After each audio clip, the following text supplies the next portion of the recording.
Today is February 22nd, the real Washington's birthday, which is the title of one of the worst Irving Berlin songs Fred Astaire ever tried to dance through. I could say that you're ugly, just as ugly as a fence, or something like that. But today is Washington's birthday. Okay. Uh, I'll start over. If you were born between February 9th through March 10th, this is your birthday card, or at least according to the Kabbalistic way of assigning dates to the 12 astrological court cards. Princesses and are not part of that family, actually. But anyway, this would be your card. Now, Constance was born on February 27th. And, I forget the year. I think it was probably 1961 or something like that. Anyway, she was born on February 27th, so this is her card.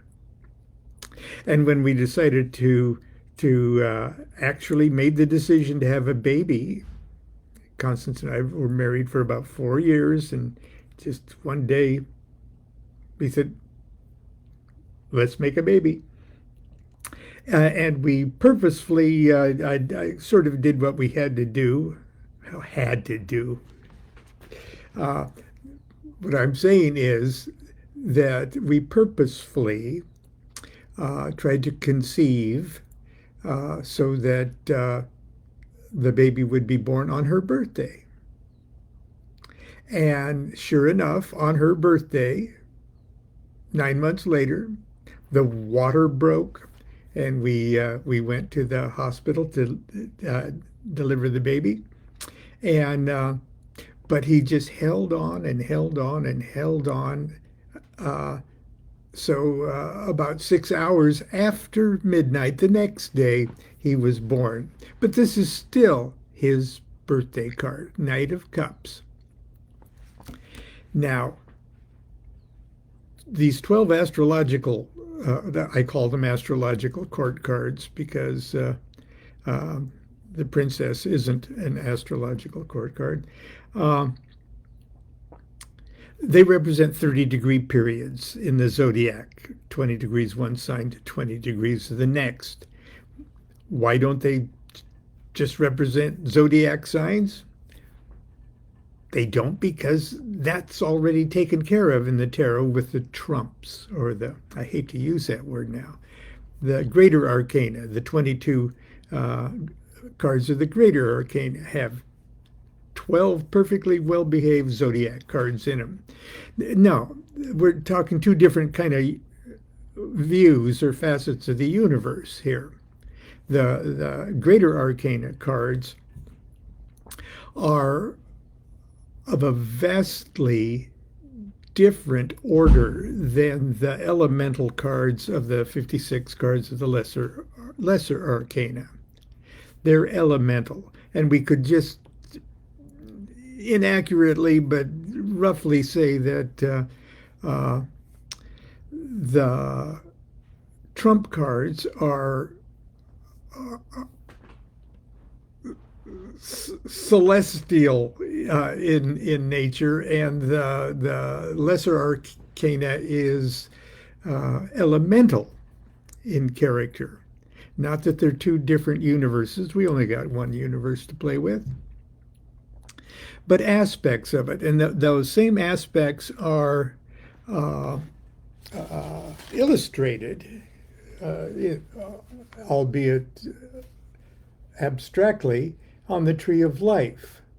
Okay, we could say the lesser arcana, with its 4 court cards and 10 pips, are represented nicely with the 10 Sephiroth of the Tree of Life. That make it a Tree of Life for each one tree of life for each of the four suits, okay? But the court cards, or the trump cards, the greater arcana, is represented by these conduits of specific consciousnesses or intelligences that join the 10 Sephiroth together. So, because there are four suits, there's four trees of life. Got that? Or as just for sake of discussion, okay? So there's four trees of life. We're talking the elemental world here, okay? But the 22 paths, it's the same for all four. Okay, so it would be like you would lay one tree of life down like this, and another one on top, and another one on top, and another one on top, and they would all share the same 22 paths. That's how trans-dimensional the trumps are compared to the lesser arcana or the small cards. It's as simple as that, okay? So, we have 12 astrological court cards. The knights or kings, queens, and princes. Okay. And they represent 30-degree periods of the zodiac, but it's their job to mix with each other. Okay. It's their job to mix with each other. So they adopt, if you will, 1 decan or 10 degrees of the previous sign, and they take it into their house. You could come live with us, watery 10 of cups, says the Queen of Swords or the Queen of Wands. Come, I'll take you in, watery nature. Come into my Queen of Cupsy Cardinal Fire Aries here. We'll take care of you. You'll make things interesting. So each of the 12 astrological court cards rule 20 degrees of one sign to 20 degrees of the next. Now, every one of those 30 degrees has 3 small cards that live inside that represent the decans, or the 10 degrees.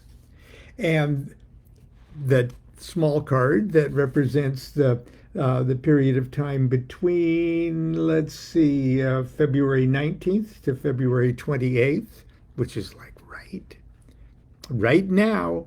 If you were born around now, and it is represented by the 8 of Cups, indolence, Saturn in Pisces, obviously it's a Pisces card. So, what does Lon have to say about Crowley, what Crowley has to say about these 2 cards? If it's you, this is you. Crowley says, swiftness and violence ill suit the character naturally placid. It's rare indeed to meet a person who has succeeded in harmonizing these conflicting elements. Crowley, well, I'll get to that in a second. I've got to be careful with this. Oh, I'm reading from the Understanding Aleister Crowley's Thoth Tarot. I've got to be careful with this one. Both my wife and son are Knights of Cups. Of course, none of the negative qualities of this card pertain to either of them. Leaping. I guess I'll hold it up if I can do 2 things at once. There we go. Leaping out of the card in the opposite direction than that of the Knight of Wands, the Knight of Cups is a cool contrast to his brother. Fire of water, fire because he's a knight, and water because he's a cups. Okay. Fire of water brings to mind water in action, a pelting rain, a gushing spring, and the more patent actions whereby water erodes and dissolves things. Like most of the court cards, Harris's version respectfully contains all the major features of the Golden Dawn model, including the most beautiful and subtle peacock. You see the peacock there? The feathers of the peacock forming into a wave. Isn't that just so cool? And look how it all blends into those rings of projective geometry that goes right into the wings of the knight. Pretty cool. Including a most beautiful and subtle peacock that seems to be fashioned from a plume of pure water created by the wake of the knight's movement. I think Crowley rather liked this fellow, and after all, what's not to like? He's amiable in a passive way. He's quick to respond to attraction and easily becomes enthusiastic under such stimulus. But he's not very enduring. And I've got footnotes where referring to where Crowley suggests these things. So don't think Lon is deviating too far because I'm talking about Crowley's deck.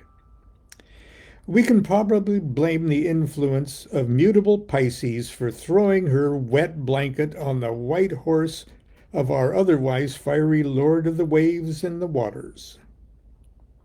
This makes the Knight of Cups a pretty nice guy. He's just not very deep. In fact, the worst name we could call him is shallow water. He has a natural innocence. Remember, this doesn't apply to Constance and Jean-Paul. It really doesn't. Okay. He has natural innocence and purity that makes him likable, but he's often just not deep enough for those virtues to easily manifest as profound nobility of character. As Crowley says, his name is writ in water. Well, this may be somewhat true for natives, such as, remember, Sonny Bono? He was a Knight of Cups. Sonny Bono, Mia Farrow, and Burt Reynolds.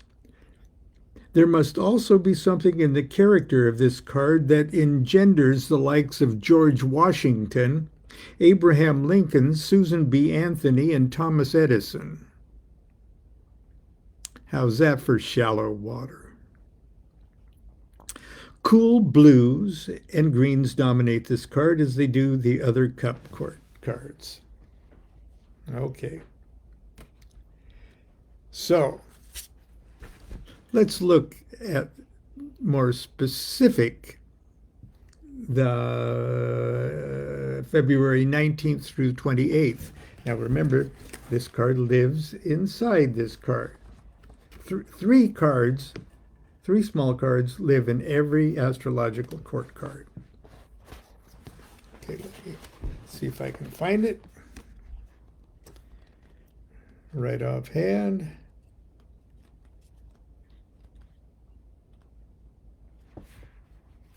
Here we go. The Eight of Cups. Crowley calls it indolence.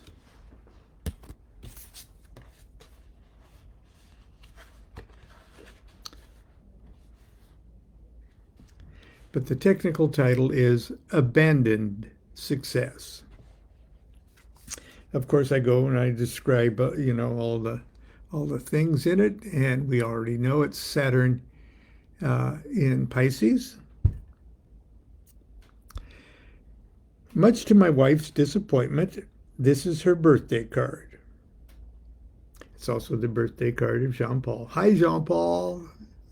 Not talking about you guys. You were born in some kind of other bubble that all the negative things are no big deal. Ignore. They are there to be overcome. Okay. Much to my wife's disappointment, this is her birthday card, Crowley didn't have much nice to say about the Eight of Cups. In fact, he called it, quote, the German measles of Christian mysticism, and, quote, the very apex of unpleasantness. Now, if you know Constance and Jean Paul, you know that as a personality characterization, that is as off as you can possibly get. Okay? It does not in any way describe their character. Is it any wonder? This card has a bad attitude. Sorry, dear. Saturn is a heavy and hard-nosed downer, and this far down the tree of life, meaning 8 down on the tree of life and off center. Let's see. And this far down the tree of life, delicate Pisces doesn't have enough juice left to put up any kind of fight. This card will have you playing solitaire till solitaire till dawn with a deck of 51. Crowley's description of this unfortunate blending of forces is priceless. If this is your birthday card, you may want to turn down the sound. This card represents a party for which all preparations have been made, but the host has forgotten to invite the guests, or the caterers have not delivered the good cheer. There is this difference, though, that it is in some way or other the host's own fault.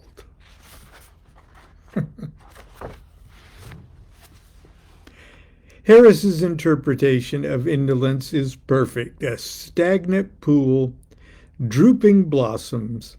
The top 3 cups and the one at the bottom are empty, and the 2 in the center are filling half their contents back into the sea.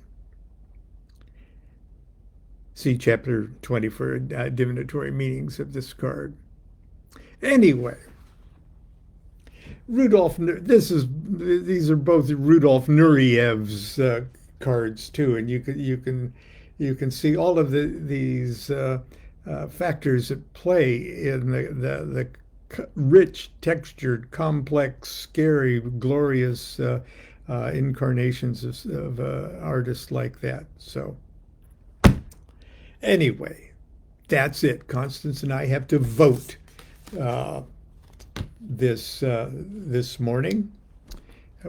We do it by mail here in California, but we want to get it done. We've already spent a couple hours actually with the sample ballot and all of the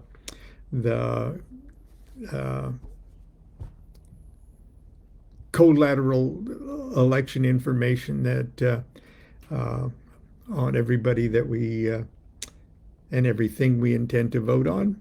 We do that every year. But anyway, or every election. Anyways, that's it for today. I've got trying to get more written on the book. And as a matter of fact, I was talking about court cards in the book where I'm writing right now.